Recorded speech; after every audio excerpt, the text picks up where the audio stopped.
Each year, over 3 million children are reported abused or neglected in America. Everybody should be treating children in a nurturing, multidisciplinary way. It's better for the child, it's better for the non-offending family, it's better for our society. Child abuse costs us $124 billion per year in the United States. What we need to understand is that we have over 6 million kids in our nation that are impacted by child abuse and neglect every single year. Our mission at Wynona's House is to create a national platform and to raise awareness of child abuse and neglect. It was the work of Wynona's House that really caught my attention. You listen to the work that they do, that they're involved in this holistic program of healing children that have been the victims of sexual or physical abuse. How could you not want to be involved? How could you not want to help? The vision of Wynona's House is to create a community where children are safe, families are strong, and victims become children again. I think, as Hillary Clinton said, you need a village to raise a child, and it's incumbent upon all of us to come forward when we're dealing with issues of child abuse. It's a major problem, cultural problem, social problem, and we all have to take part in order to hopefully put this to rest.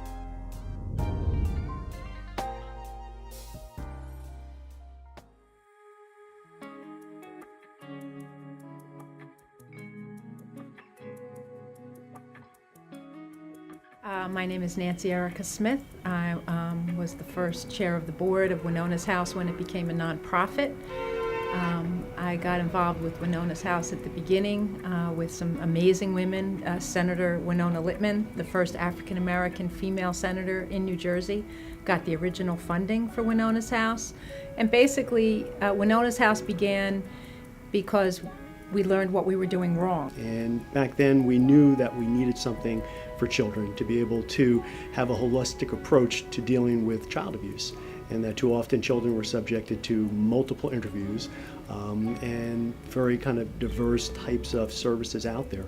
We knew that we had to do better, that we had to have a coordinated system where all the services could be in one location. And so we have DCPMP, we have the RDTC who does the mental health evaluations and the medical evaluations. We have Essex County Prosecutor's Office, and we have very different members here that do a lot of valuable work. What is impressive about Essex County is the co-location of all the partners, the ability for us to communicate on a daily basis, for the children to get the appropriate services in a timely manner. And having the Regional Child Abuse Diagnostic and Treatment Center at Wynona's House I have seen great improvements in the treatment that the children receive. You hear about these cases, you hear about them through the news media, you hear about them through reading about them, maybe even on the internet. But with us, it stops. For them, that trauma, and for their family, that trauma lives on.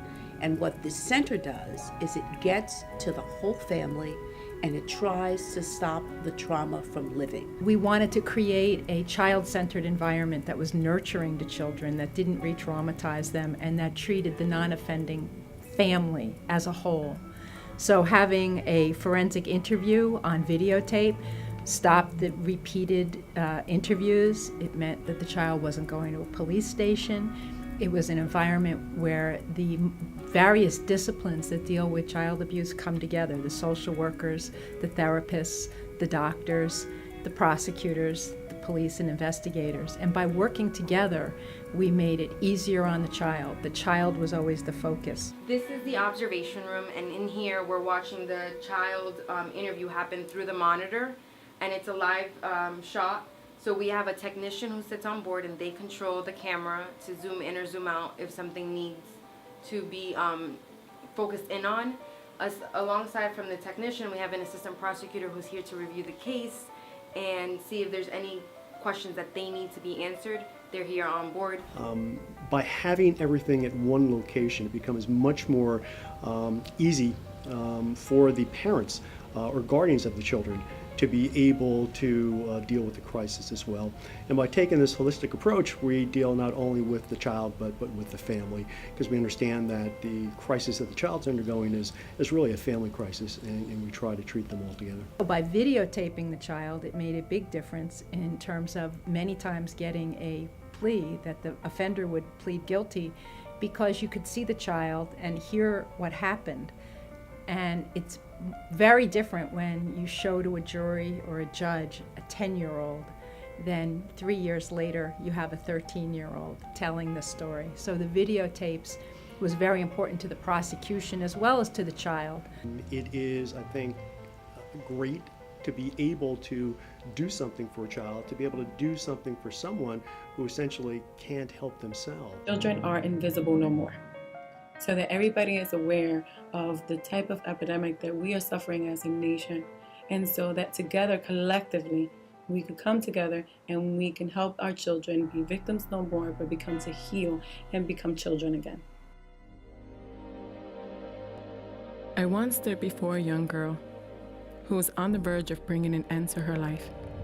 I stared into her eyes, and I watched as she drowned herself in tears of pain, tears of shame and hurt.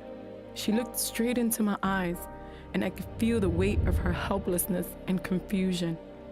She cried out in desperation, asking for an explanation as to why her life had been filled with so much anguish. She thought about the nightmares that were her constant nocturnal companion, nightmares that wouldn't allow her to forget. She remembered waking up in sweaty sheets, feeling the cold, gripping fingers of her memories as they violated her again and again. The cold tentacles of terror that came over her each and every time as she relived the agony of being dishonored. Every brutal strike and every hurtful word. Even though she held her hands up to cover her ears, she could still hear every dreadful word ever spoken to her. The voices echoing against the emptiness of her hollow heart. No matter how many tears she shed, they couldn't wash away the suffering of her soul. The weight of abuse had become unbearable to her. Too much for her to carry alone. The girl I saw was me, peering into a mirror. Invisible no more.